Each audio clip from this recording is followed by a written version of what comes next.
poursuis notre étude sur le corps, mon corps, le temple du Saint-Esprit. Et aujourd'hui, en fait, je voulais pas en parler, mais je vais quand même en parler. Je vais parler de la fornication. La fornication, c'est quoi? C'est toute relation sexuelle extra-conjugale.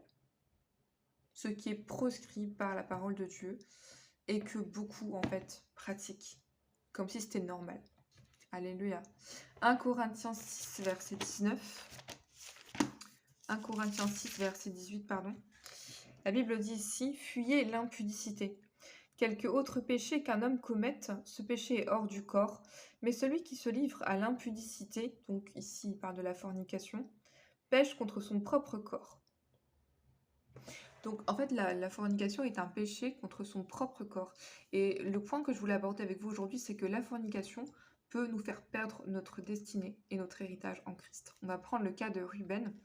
Dans Genèse 35, verset 22, la Bible dit que Ruben a été couché avec sa belle-mère. Et à la suite de ça, dans Genèse 49, je vais prendre quelques versets pour vous, et bien en fait, il a littéralement perdu son droit d'aînesse. Il a perdu son héritage. Il a été disqualifié. Donc la fornication, c'est pas seulement un acte physique. C'est réellement, parfois, la fin de notre destinée.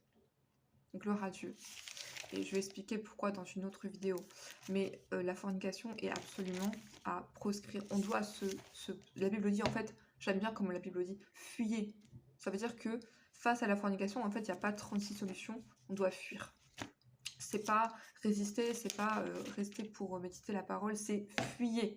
Dès qu'il y a une situation où vous sentez que vous allez être tenté par la fornication, il est temps de fuir. Ça, c'est vraiment important. Obéissons à la parole de Dieu à ce sujet. Genèse 49, à partir du verset 3, pardon.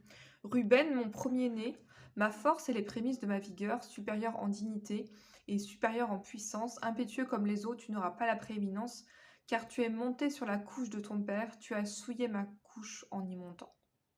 Donc ici, à cause de la souillure, eh bien, Ruben a perdu son droit d'aînesse. Donc, on peut être chrétien, on peut être, la Bible dit comme Ruben, on peut être supérieur en dignité et en puissance, mais si on commet la fornication, eh bien, on est disqualifié. Gloire à Dieu.